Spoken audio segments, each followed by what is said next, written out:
Im Winter konnten wir das Unterwasserschiff nicht ausreichend erneuern. Darum haben wir es nun noch einmal aus dem Wasser gezogen und beginnen mit dem Refit. Mit dem Ziel, endlich wieder eine Segeltour anzutreten. Dabei werden wir auch die Pflichtentwässerung erneuern, um die Shanty vor einem erneuten Absaufen zu sichern. Wie und ob der Plan aufgeht, seht ihr nach dem Intro.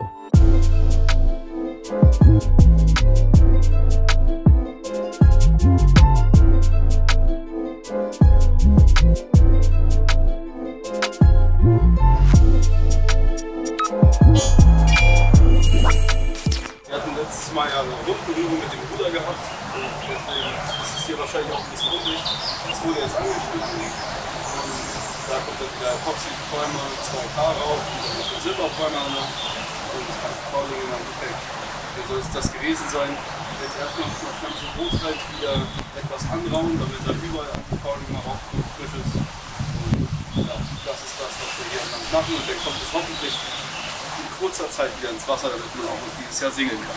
Da wir die Shanty mit stehendem Rig aus dem Wasser geholt haben und es zu dem Moment sehr windig gewesen ist, stand es gefühlt etwas wackelig auf dem Gerüst. Ich konnte in den Nächten auf keinen Fall ruhig schlafen. Darum war der Einfall da, über die Längsstreben Spanngurte zu spannen. Ob das was bringt, sei mal dahingestellt, aber es hat sich richtig angefühlt.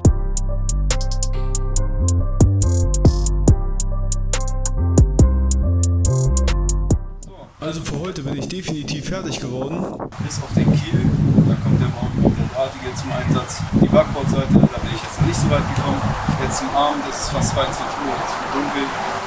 Da sehe ich natürlich nichts mehr, also muss ich morgen wieder weitermachen. Eigentlich sollte heute schon das ganze Schiff fertig werden, aber was soll man machen? Dazu kam ein weiteres Problem. Und zwar, der gute Parkside Exzenter Schleifer hat sich verabschiedet. Man kann sie nicht verübeln, ne? Ein Lidl-Produkt, was soll man erwarten, aber schade ist es, der hat gar nicht mehr so schlecht funktioniert, wo er funktioniert hat. Weiteres Mitglied hier aus dem Hafen hat mir einer geholfen, die Schlagmaschine kurzfristig beim Baumarkt rauszusuchen. Ich kann wirklich keinen Baumarkt mehr sehen, das reicht. Es ist jedenfalls eine AEG-Schleifmaschine geworden mit einem 150 mm Teller. Ich habe gemerkt, das macht einen riesen Unterschied. In 2 Stunden habe ich die ganze Steuerbordseite abgeschliffen, nicht mal. Vielleicht nur eine Stunde. Bis morgen früh. Nur morgen, neues Glück, eigentlich alles wie gehabt. Erstmal weiter den Rumpf abschleifen, es fehlt ja noch die Backbordseite etwas und dann anschließend den Kiel abbiegeln. Damit wir nicht das ganze Jahr brauchen, beeilen wir uns mal etwas. Also erstens stelle ich nochmal sicher, dass wirklich das gesamte Anti-Fouling ein Schleifpapier gesehen hat. Das Ruder hat noch einige Stellen, wo Lackerplatzungen sind. Da wir sowieso mit Epoxy-Primer wegen dem Kiel anfangen zu lackieren, werden die Abplatzungen auch gleich zum Kunststoff runtergeschliffen. Jetzt mischen wir mal den 2K Epoxy Protect Primer an. Da besteht hier einfach 2 Komponenten. Einmal das Stammlack, und den Härter. Im Mischungsverhältnis von 1:5 wird das Gewicht, sind 500 Gramm drin und hier 100 Milliliter ist glaube ich die Angabe. Und damit ist das eigentlich schon richtig vorgegeben, das Mischungsverhältnis. Der Port müsste dann gleich illustrieren verschwinden. Natürlich nicht wie im U-Boot bei Jägermeister.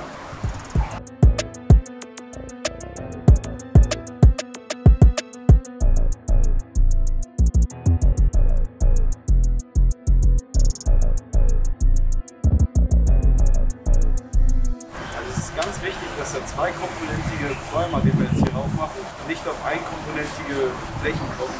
Das heißt, wir dürfen nicht die anderen beschichteten Flächen damit berühren. Es kommt lediglich bloß auf die Kiel und einzelne Stellen am Ruder die Breite, das GFK blank liegt, um einen ordentlichen Abflug zu schaffen. Die Fläche ist jetzt auch schon gereinigt, das habe ich vorher etwas entfettet.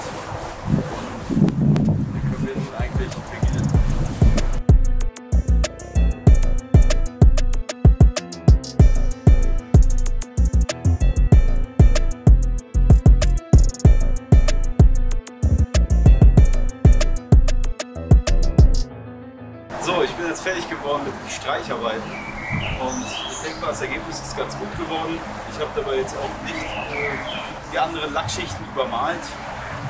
Deswegen glaube ich nicht, dass da irgendwas nicht funktionieren sollte. Hinten beim Ruder sieht es auch ganz gut aus. Da war das Problem, dass an der einen Stelle noch etwas Wasser rausgetropft ist. Ja, es ist etwas undicht.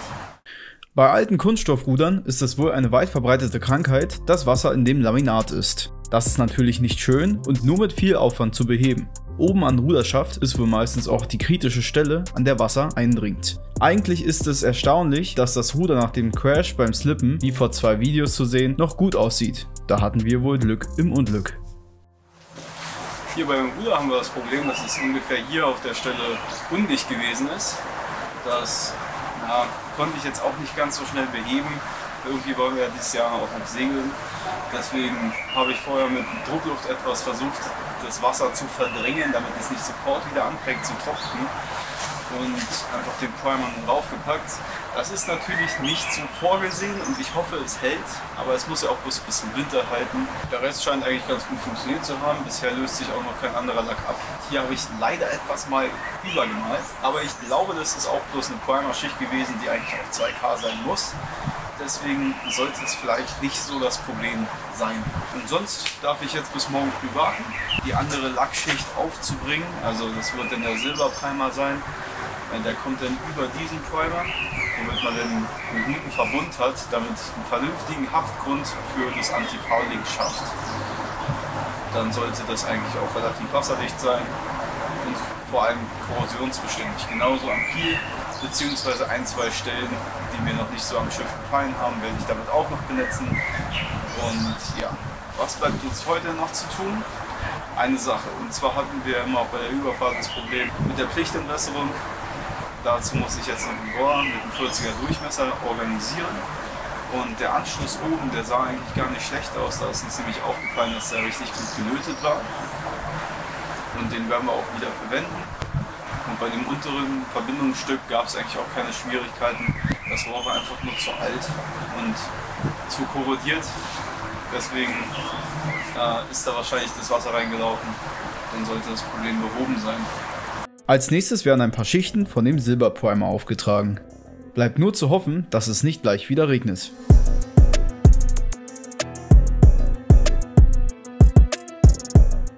So, der Silberprimer ist jetzt auch drauf. Eigentlich war der Plan jetzt 2 Tage zu warten, bis wir das Anti-Fouling aufbringen.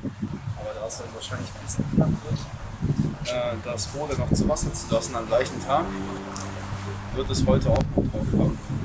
Also wenn wir jetzt bis 19 Uhr warten und dann geht das los mit dem Anti-Fouling, dann sollte es auch passen.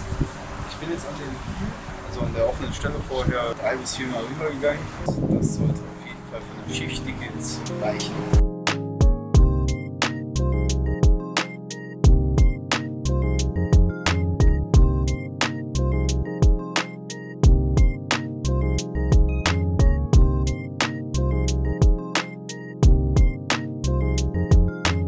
Später an dem Tag ist noch Leon, ein Kumpel aus meiner Heimat, und mein Vater Stefan vorbeigekommen, um den Finish beim Unterwasserschiff mitzumachen. Den Innenausbau haben wir parallel natürlich auch noch gemacht. Die Aufgabenliste reißt ja nicht so schnell ab. Leon ist ein sehr guter Modellbauer, so gerade kann er natürlich auch die Wasserkante aufkleben. Als nächstes beginnen wir das LB45 Anti-Fouling auf dem Boot aufzutragen. Das ist natürlich nicht alles, da stehen noch 2 weitere 2,5 Liter Kanister. Der eine ist halb leer, der kommt hinter. Aber sonst, wenn alles leer ist, dann sollten wir fertig sein. Mit den etlichen Schichten, die wir aufs Schiff aufgebracht haben, hat es natürlich auch eine ganze Weile gedauert, um fertig zu werden. So haben wir bis zur Dämmerung gebraucht, die Lackierung vollständig aufzutragen. Wie auch immer, wir haben es geschafft. Das Unterwasserschiff ist einsatzbereit und die erste Segeltour kann kommen. Noch ein Hoch auf die Helfer. Danke, dass ihr euch die Zeit genommen habt. Nun war es das auch schon wieder. Die Shanty wird immer wohnlicher und ist nun einsatzbereit für die erste kleine Fahrt. Diese steht in den kommenden Videos genauso an wie die Marokko-Exkursion. Hättet ihr manche Sachen anders gemacht oder Verbesserungsvorschläge? Lasst mich diese bitte in den Kommentaren wissen. Auch Kritik ist gern gesehen. Ansonsten sehen wir uns bei dem nächsten Video wieder von Disaster Tours.